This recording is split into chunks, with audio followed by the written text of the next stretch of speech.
द्रौपदी के एक श्राप के कारण उनके अपने बेटे की मौत हो गई। महाभारत के कई श्राप और वरदान प्रसिद्ध हैं। जैसे अम्बा ने दिया था भीष्म को श्राप, पांडु को दिया था शेख ऋषि ने श्राप, कर्ण को परशुराम जी ने दिया था श्राप, अर्जुन को उर्वशी ने, श्री कृष्ण को गांधारी ने, अश्वत्थामा को श्री कृष्ण ने, दुर्योधन को महर्षि मैत्रेय ने, राजा परीक्षित को शमीक ऋषि के पुत्र रिंगी ने दिया था श्राप। उसी प्रकार द्रौपदी ने हिडिंबा के पुत्र घटोत्कच को एक श्राप दिया था। भीमपुत्र घटोत्कच की चर्चा उनके विशालकाय शरीर को लेकर और युद्ध में कोहराम मचाने को लेकर होती है। कर्ण ने अपने अमोघास्त्र का प्रयोग दुर्योधन के कहने पर भीमपुत्र घटोत्कच पर किया था, जबकि वह इसका प्रयोग अर्जुन पर करना चाहता था। यह ऐसा अस्त्र था जिसका वार कभी खाली नहीं जा सकता था, लेकिन वरदान अनुसार इसका प्रयोग एक बार ही किया जा सकता था। यदि कर्ण ये कार्य नहीं करता तो युद्ध का परिणाम कुछ और होता।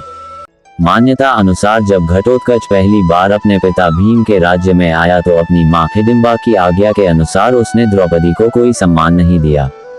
द्रौपदी को अपमान महसूस हुआ और उसे बहुत गुस्सा आया। वह उस पर चिल्लाई कि वह एक विशिष्ट स्त्री है, वह युधिष्ठिर की रानी है, वह ब्राह्मण राजा की पुत्री है तथा उसकी प्रतिष्ठा पांडवों से कहीं अधिक है। और उसने अपनी दुष्ट राक्षसी मां के कहने पर बड़ों, ऋषियों और राजाओं से भरी सभा में उसका अपमान किया है।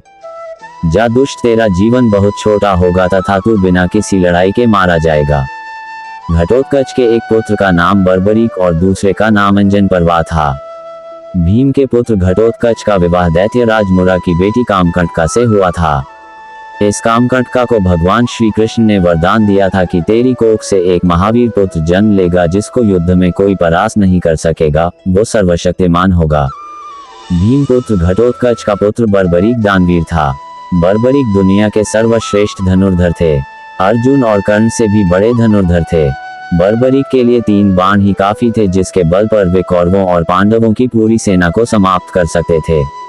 ये बात जानकर श्री कृष्ण से उससे दान में उसका शीश मांग लिया। बाद में श्री कृष्ण ने कहा कि कलयुग में तुम मेरे नाम से पूजे जाओगे।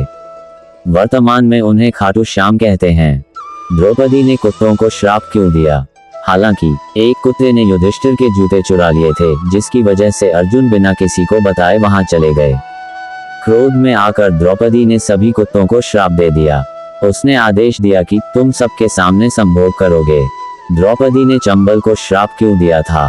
धार्मिक कथाओं में बताया गया है कि एक चर्मवती यानी चंबल नदी का ही किनारा था जहां पर कौरवों और पांडवों के बीच में चौसका खेल हुआ था और इस खेल में पांडव अपनी पत्नी द्रौपदी को दुर्योधन के हाथों हार गए। फिर कौरवों ने भरी सभा में द्रौपदी का अपमान किया था। इस घटना से दुखी होकर द्रौपदी ने चंबल नदी को श्राप दे दिया। द्रौपदी को इतना कष्ट क्यों हुआ? द्रौपदी जो पवित्र चिता से पैदा हुई थी, वह पवित्र और कुंवारी थी, लेकिन उसके शत्रुओं ने उसका शारीरिक अपमान किया। द्रौपदी की पीड़ा उसके पिता द्रुपद द्वारा आयोजित प्रतियोगिता से शुरू होती है। युधिष्ठिर ने अपनी मां की इच्छा को पूरा करते हुए उसके साथ ऐसा व्यवहार किया मानो वह किसी प्रतियोगिता में जीती हुई वस्तु हो। द्रौपदी ने 5 पांडवों से विवाह किया था।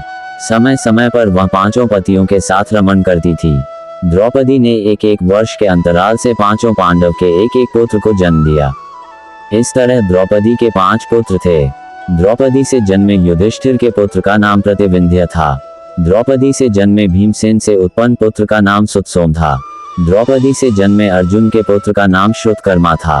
द्रौपदी से जन्मे नकुल के पुत्र का नाम शतानीक था और द्रौपदी से जन्मे सहदेव के पुत्र का नाम श्रुतसेन था। महाभारत के अंत में जब दुर्योधन भीम से गदा युद्ध हार गया और वीरान पड़े युद्ध क्षेत्र में अपनी अंतिम श्वास ले रहा था कि तभी वहां अश्वत्थामा आया और उसने दुर्योधन से उसकी अंतिम इच्छा पूछी। दुर्योधन ने कहा, जब तक वो पांडु पुत्रों का कटा हुआ शीश नहीं देख लेगा मृत्यु को प्राप्त नहीं होगा। अश्वत्थामा ने शिविर में सोए हुए द्रौपदी के 5 पुत्रों को पांडव समझकर मार दिया और उनके सिरों को काटकर दुर्योधन के पास लेकर गया, परंतु दुर्योधन ने अपने प्राण त्याग दिया था।